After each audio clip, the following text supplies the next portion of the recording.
This video is sponsored by Viltrox, an up-and-coming manufacturer of autofocusing lenses for mirrorless cameras, and brought to you by Frames Magazine, a wonderfully curated and beautifully printed photographic quarterly by and for photographers, and a whole lot more.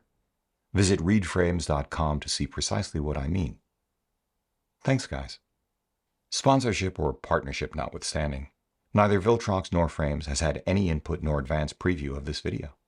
The views expressed herein, as always, are absolutely my own, and I thank both of them for respecting this approach. The Viltrox 135 1.8 Lab is a stunning lens. I think it changes the future of the industry starting right now. But before we get into all of that, a quick announcement that our first two street photography workshops of 2025 are now open for registration. Streets of New York, coming March 26th through the 28th, and Streets of Tokyo, December 2nd through 5th, again, 2025. Space is limited, so if you're interested, please hop over to 3bmep.com/streets to learn more and sign up while seats are still available and while you can still take advantage of our early bird discounts. And with that, this.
Hey everybody, I'm Hugh Brownstone for Three Blind Men and an Elephant, and holy moly, with their $900 1.2 kilo, woohoo, hold that thought, 135 1.8, a fast autofocusing moderate telephoto lens, which is the first in their new Apex level lab series. I think it's fair to say that Viltrox has just broken through to God tier lens status. Now, I tell you this in spite of their sponsorship, because this is so over the top that it beggars belief. In spite of the fact that I have a reservation or two about it. I'll get into it. In spite of the fact, and I didn't know this until I started pulling my thoughts together for this video, I actually didn't want it to be this good because while it's great for us, the buying public, it has potentially negative consequences for the rest of the industry. Unless everyone agrees that competition really is a good thing. But there it is, the 135 1.8 Lab's spectacular image quality and fast silent autofocus are undeniable. Not that it defies the laws of physics or economics. Wide open, for example, it's not as sharp as it is top down.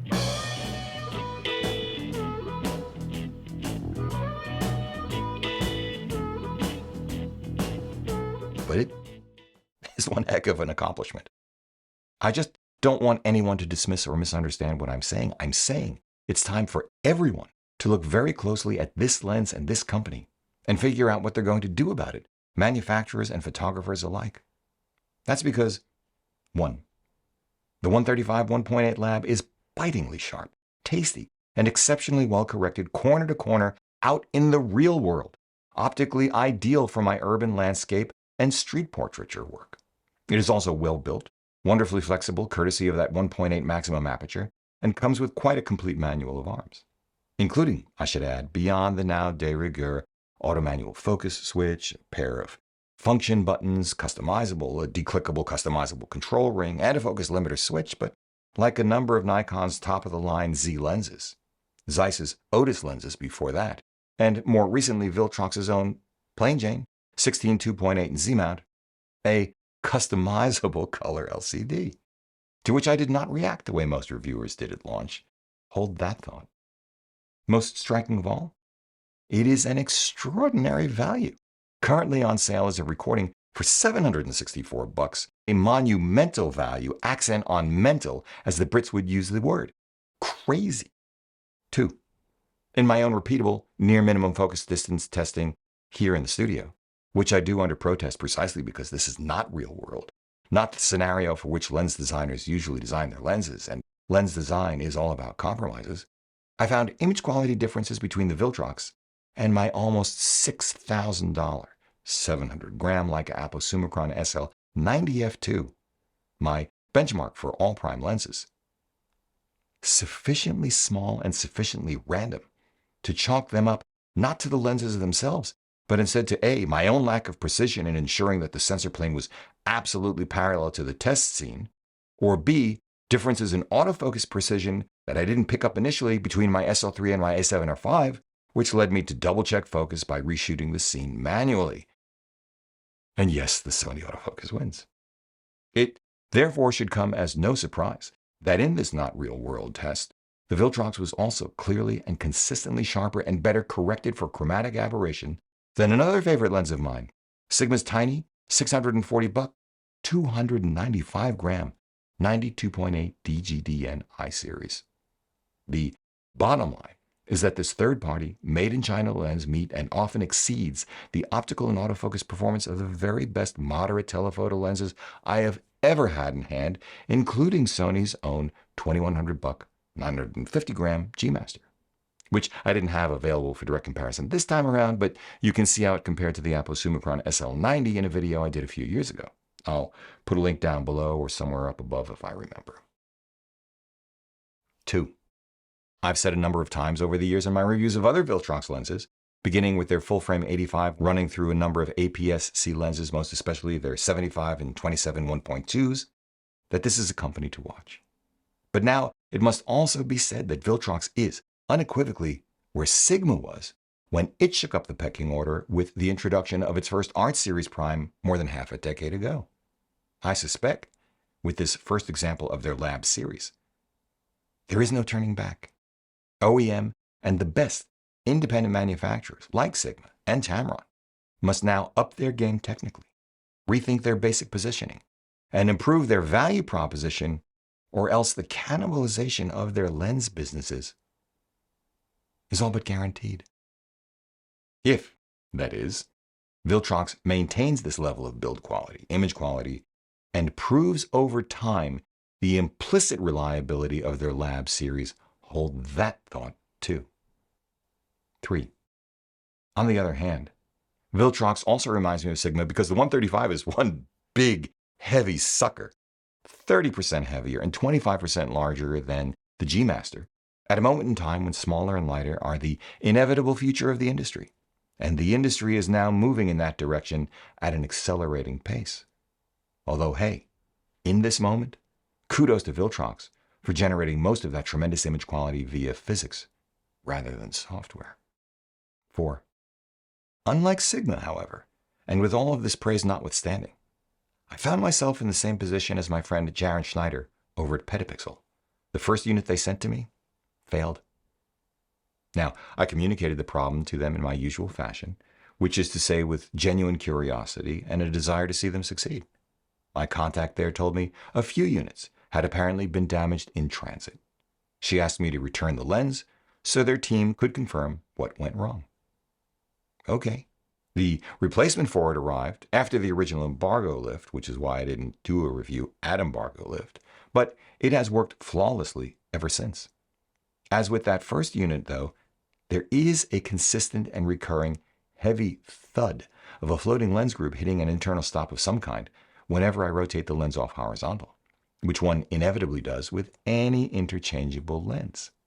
This leaves me, for the very first time when it comes to Viltrox, less than sanguine about the long-term effects of that much sloshing around. Then again, other lenses, including Sony's 24-70 2.8 GM2, which we own, are also designed to allow some play when power is off, neither lens allowing that play once the camera is switched on. Still, the Sony has much less play. The lens group is clearly smaller and lighter, and yay, I get to say it in a practical application, E does equal MC squared, so my suggestion is handle this lens with care, just in case. 5. Apart from all of that, this is definitely a bah humbug Ebenezer Scrooge, the Grinch who stole Christmas kind of thing for which I apologize in advance. I'm going to return to the lens's LCD panel. While I did find it quite legible and useful in its default modes, the degree to which and to what end it is customizable struck me as pretty silly, really. Out of place for a lens of this caliber. It just becomes one more thing to futz with.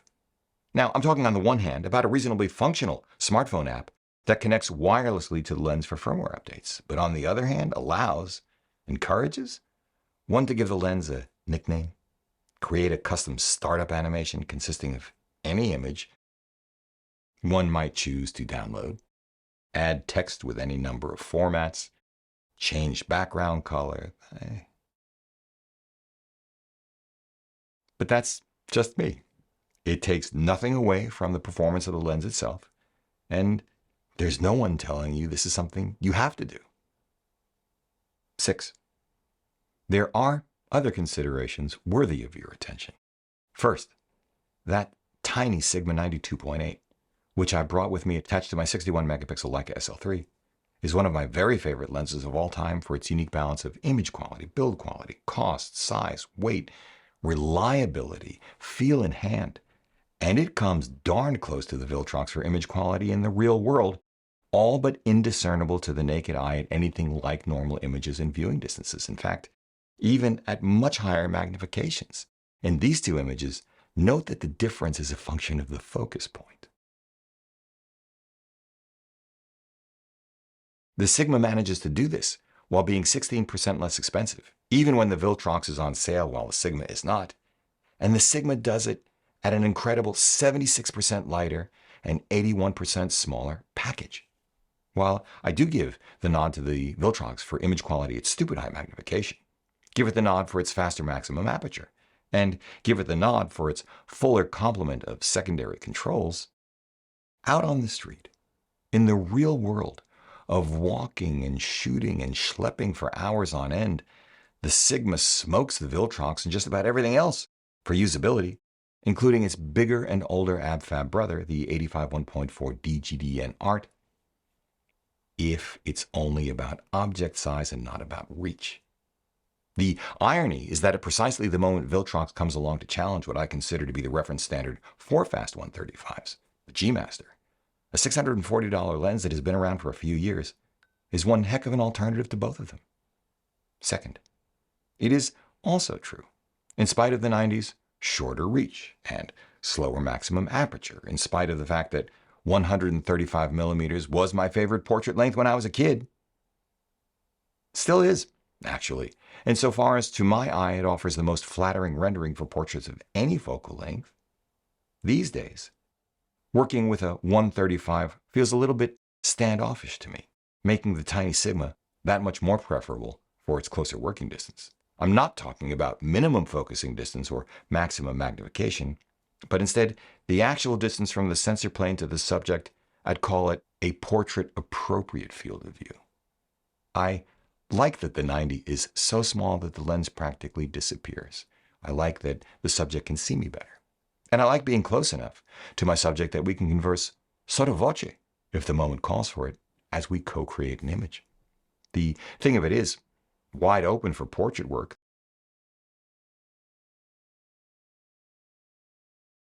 the center portion of the frame looks great on all of these lenses. And in the corners, a good chunk of any portrait image will then be intentionally out of focus anyway.